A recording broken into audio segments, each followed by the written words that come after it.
Now, Greens leader Adam Bandt is making news today with promises that he will not form a coalition government with Labor. If you believe that, I have some swampland to sell you.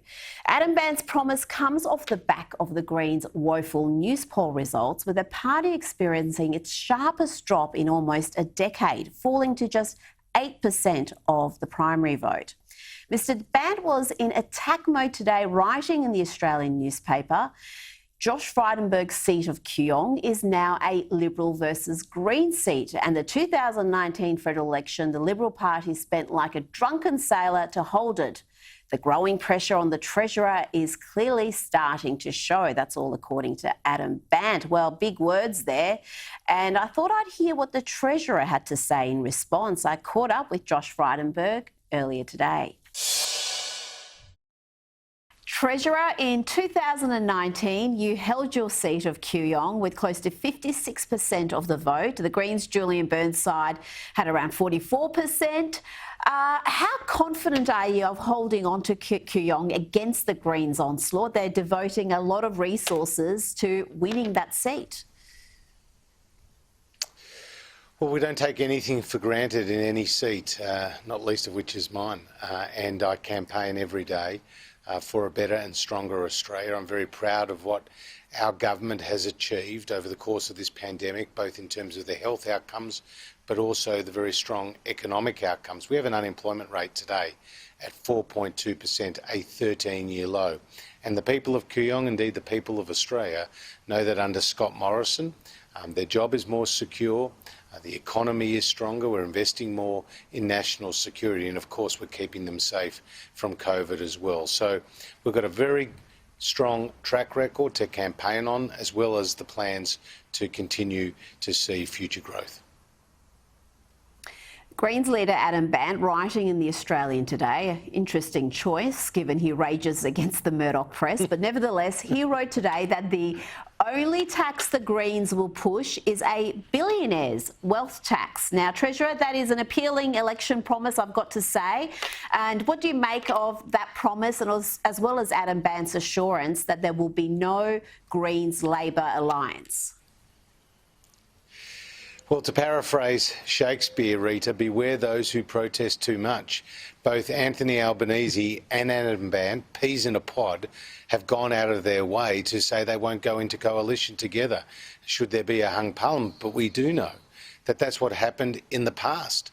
The Labor Party was very quick to enter into an agreement with the Greens. And even at the time, Wayne Swan, then Treasurer, said it was just common sense. And the Labor Party was boasting about how they got the numbers to sit on the Treasury benches with the help of the Greens. One of the products of that was the carbon tax.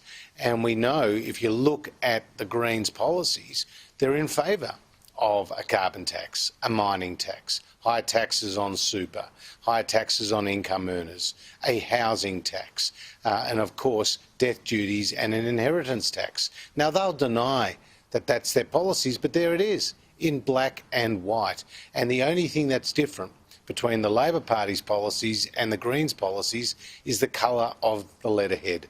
Just look at Anthony Albanese's track record, Rita. At the last election, he backed in all those high taxes, $387 billion of high taxes. Just look at his track record before he went into Parliament, and indeed when he went into Parliament. He's been talking about wealth taxes, he's been talking about inheritance taxes. These are the things that he believes in, and he wants the Australian people to forget that he ever said those words. Now, you have accused Anthony Albanese of preparing a raft of new taxes in secret. Some have said that's nothing more than baseless scaremongering. What do you see him doing as far as family trusts go, as far as negative gearing, capital gains tax? Where do you see those policy decisions being made? Well, during his whole political career, Anthony Albanese has stood for one thing, and that's higher taxes. He's on the record of supporting the carbon tax and the mining tax. He's talked about the congestion tax. He's obviously very proud of the policies that the Labor Party took to the last election, which included a retirees tax, a housing tax, high taxes on super, high taxes on income earners, and that family business tax you just talked about. And there were reports that just last year, Jim Chalmers, the Shadow Treasurer, actually took to his Expenditure Review Committee equivalent a proposal to relitigate that family business tax.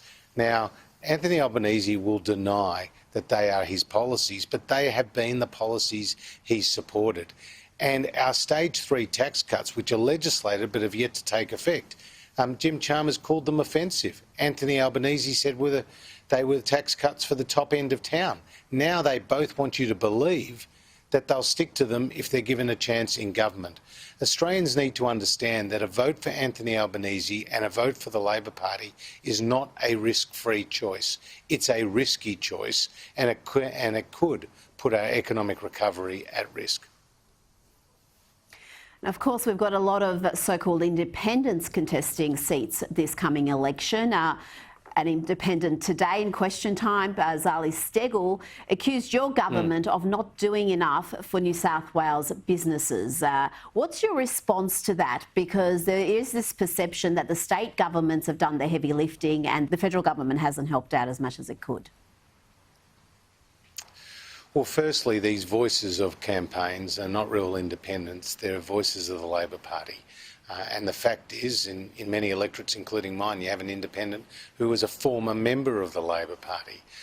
And now they're trying to pretend that they're clean skins. The reality is, every step of the way we've supported the people of New South Wales as we have the people of other states. And I did point out in my answer to the question in Parliament today that we have provided more than $60 billion as a federal government into New South Wales, whether it was JobKeeper, the cash flow boost, the $750 payments to pensioners, to carers, to veterans and others on income support, or even more recently with the Delta outbreak.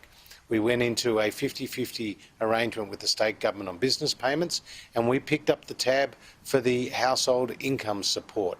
And we still have some payments that are available to people who test positive and who are forced to isolate due to the Omicron variant. So we continue to provide support, but at the same time, we recognise that the economy is recovering very strongly. You can see that in the low unemployment rate. You can see that in the consumer confidence numbers, where they increased today by 3.3%, the highest increase since April 2021. And you can see that in the strong investment pipeline that is now being built up.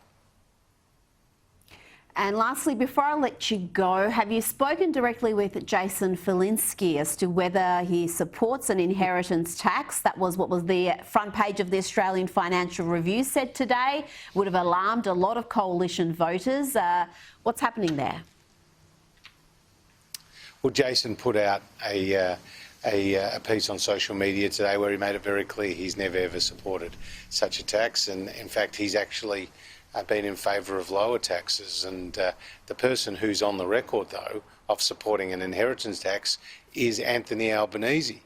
And as I pointed out in my own article in The Australian, Anthony Albanese made a speech where he said, "Comrade Chair," and he went on to call upon the government at the time to introduce an inheritance tax. And would you believe Andrew Lee has written how the Anthony Albanese supporters have been known as the Bolsheviks? Well, you can see that in the language that Albanese has actually used. So people need to know that the upcoming election is a choice between a coalition of the Liberal and National parties and a coalition between the Labor Party and the Greens. Now, the Labor Party and the Greens will deny the recent past where they did enter into a formal agreement, and they'll deny the current policy settings where they are heavily aligned, particularly on tax. And we need to know, the Australian people need to know, that come a hung parliament, come the first opportunity, there will be a Labor-Greens alliance in government, and that would be devastating for the economy. Treasurer Frydenberg, thank you for joining me today. My pleasure.